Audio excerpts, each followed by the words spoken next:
Les gars, il y a quelque chose d'important qui est en train de se passer sur les graphiques pour le moment. Les whales de Bitcoin sont en train de se préparer pour un gros mouvement et devinez quoi? La dernière fois qu'on a vu ceci se passer, c'était le 10 mai dernier et c'était tout juste avant qu'on assiste à cette chute impressionnante tout droit vers les 25 000 dollars.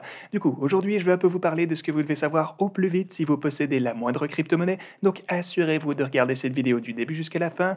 Aussi, on parlera de quelques patterns que j'ai pour le Bitcoin ainsi que les marchés traditionnels et aussi on parlera de données on-chain que vous devez également connaître. Du coup, bienvenue à tous, je m'appelle Maxime et je vous apporte chaque jour des nouvelles vidéos en français sur les crypto-monnaies en vous apprenant comment vous faire de l'argent sur ce marché. Si vous êtes nouveau sur cette chaîne, alors soyez sûr de vous abonner et d'activer la cloche dès maintenant. Et ceci étant dit, parlons sans plus attendre de notre Bitcoin. Alors, vous voyez qu'on a une sorte de petite remontée hier, vous voyez que la boîte orange continue toujours de protéger le prix du Bitcoin d'une chute plus conséquente, ce qui est cool tant que maintenant. Vous voyez qu'on a pas mal tenté de... Enfin, ouais, que le prix du Bitcoin s'est fait supporter sur le bord de la boîte orange pendant maintenant quelques bonnes chandelles déjà. Et aussi, vous pouvez voir qu'on a ici une ligne de résistance super importante, en fait sur l'intervalle de 4 heures également, laquelle on a essayé de dépasser depuis quelques jours, je dirais même une bonne semaine en fait maintenant. Du coup, ouais, on a tenté de la percer à de nombreuses reprises, mais on n'a jamais été vraiment en mesure de le faire. Du coup, peut-être que si on obtient une percée ici, on pourra avoir une petite explosion à la hausse avec un effet de ressort. Mais tant que maintenant, voilà la situation telle qu'elle se présente. Mais maintenant, comme je vous le disais en début de vidéo, il faut que je vous montre quelque chose qui est en train de se tramer avec les whales de ce côté, donc parlons de ça tout de suite, c'est important. Alors, les whales de Bitcoin ont ici récemment transféré énormément de Bitcoin vers les plateformes d'échange. Vous pouvez voir que sur cet indice juste là, on se trouve à un niveau déjà vraiment élevé. Et devinez quoi? La dernière fois qu'on s'est trouvé à ce même niveau, c'était juste ici, le 10 mai dernier donc. Et comme on peut le voir, c'était tout juste avant qu'on ne subisse l'énorme chute du prix du Bitcoin qu'on a pu voir récemment. Donc ouais, vous avez le prix du Bitcoin en orange ici.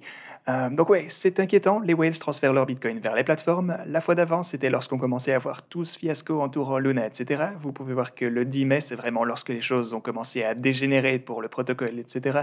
Et aussi, bien sûr, on peut noter qu'une partie de ces bitcoins ont éventuellement pu provenir de ce qui a été transféré par la Luna Foundation. Mais oui, quoi qu'il en soit, on voit en ce moment que les whales sont en train de transférer du bitcoin vers les plateformes d'échange comme elles l'ont fait avant la dernière chute. Maintenant, on a déjà vu ce genre de choses arriver par le passé, là ça commence à se répéter, mais tant que maintenant, on n'a pas encore vu d'importants mouvements à la baisse, ça reste à prouver.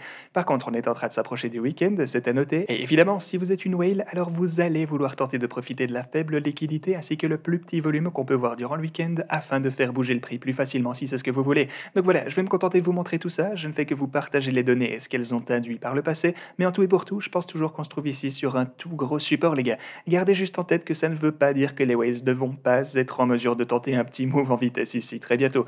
Donc laissez-moi vous répéter tout ceci, je pense toujours que ce niveau est un gros support qui va nous aider, ma boîte orange ainsi que les lignes rouges, et aussi bien sûr on a cette ligne à 26 500 dollars, je pense que c'est un niveau important également, et c'est d'ailleurs pourquoi j'ai aussi un ordre d'achat juste ici pour le Bitcoin, mais ça ne veut pas forcément dire que les whales ne vont rien tenter pour faire bouger le prix ce week-end. Il faut donc qu'on soit préparé pour toute éventualité. En général, je pense que tout ce que vous pourrez accumuler en fait en dessous des 30 000 dollars sera une bonne opportunité d'achat, mais vous savez déjà tout ceci. Sinon, avant que je ne vous parle des données on-chain qui sont également super importantes, eh bien n'hésitez pas à profiter de ce bonus de dépôt de 4 500 dollars disponible ici sur Fenex. C'est valable pour les utilisateurs nouveaux et déjà existants, ça c'est cool. Vous êtes donc tous en mesure d'obtenir ce bonus de dingue, vous n'avez qu'à vous inscrire avec mon lien ici si vous n'avez pas encore de compte et vous avez aussi tous les termes et conditions ici sur leur site internet. Mais parlons sans plus tarder de ce fameux truc. Alors voilà des données on-chain qui nous montrent les profits et pertes nettes à réaliser pour le Bitcoin. Pour faire simple, ce truc nous montre si les transactions qui occurrent sur le réseau du Bitcoin ont en fait été vendues à perte ou à profit. Mais alors comment est-ce qu'on peut faire pour calculer tout ça, vous me direz? Eh ben en gros vous calculez le prix auquel se trouvait le Bitcoin lorsqu'il a été transféré dans un wallet. Du coup disons que si vous avez transféré du Bitcoin lorsqu'il était à 60 000 dans un wallet, on peut donc à peu près supposer que vous avez acheté aux alentours de 60 000 et maintenant lorsque vous effectuez une nouvelle transaction vers une plateforme d'échange ou que sais-je, donc à 30 000 dollars, eh bien ça veut simplement dire que vous vendez à perte parce qu'une fois encore vous avez acheté à 60 000 puis vous transférez et probablement le vendez à 30 000 dollars. Et donc ces données nous montrent en fait la moyenne de toutes ces transactions à perte sur le marché et vous pouvez voir que durant cette période on a pu voir 14,2 milliards de dollars en Bitcoin qui ont été enregistrés à perte juste ici dans cette période. Ce chiffre nous donne donc 331 millions de dollars américains en perte tous les jours qui passent. Maintenant, ce truc truc est vraiment quelque chose d'assez inhabituel, vous allez voir. Vous voyez juste ici, par exemple, qu'on a eu que 242 millions de dollars en perte. Ici, on avait 250 millions. Tout ça pour vous dire que les gens commencent à vraiment devenir créatifs. Ou en fait, ils étaient déjà plutôt créatifs depuis un bon moment maintenant. Et ce qu'il faut savoir, c'est qu'on a tendance à voir ce genre de choses quand on s'approche du fond d'une baisse. Et d'ailleurs, je peux aussi vous montrer ce graphique. Ici, vous pouvez voir une moyenne mobile qui représente à peu près la même chose. Et ce qu'on peut voir de ce côté alors, c'est que le Bitcoin est définitivement en train d'être majoritairement vendu à perte pendant cette période. Les gens vendent donc à perte. Et regardez ça, lorsqu'on a déjà pu voir une période assez longue durant laquelle le Bitcoin était autant vendu à perte, par exemple ici c'était le précédent bottom à 30 000 avant qu'on ne remonte jusqu'aux 69 000 dollars, vous avez la même chose encore durant le crash du Covid et on sait tous que le prix du Bitcoin a redécollé après ça. Vous pouvez aussi voir que durant cette période, eh bien on s'est trouvé dans une zone, ouais, dans ce truc pendant un certain moment et ensuite on a fini par trouver notre fond et à partir de là on a pu redécoller.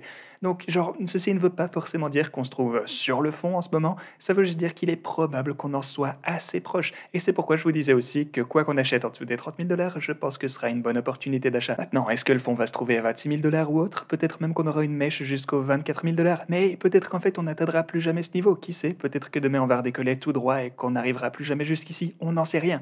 Mais perso, je pense que si on devait parier vers quoi que ce soit, c'est qu'en général on va se contenter d'avoir une période de consolidation, plus peut-être même un peu d'action baissière pendant un moment. Donc ouais, en tout cas voilà ce pourquoi je me suis préparé. C'est aussi pour ça que j'ai un ordre d'achat ici plus bas, mais comme je le disais, on pourrait très bien repasser dans une tendance haussière. Quoi qu'il arrive, de toute façon, je pense qu'on se trouve dans les alentours de notre fameux bottom. Encore une fois, qu'il se trouve à 26, qu'il se trouve à 24 000 ou qu'on l'ait déjà atteint peut-être, eh bien ce sera quelque chose qu'il nous faudra attendre de voir avec le temps. Ok les gars, c'est tout ce que j'avais pour vous aujourd'hui. J'espère que vous avez tous apprécié cette vidéo et moi je vous dis à la prochaine.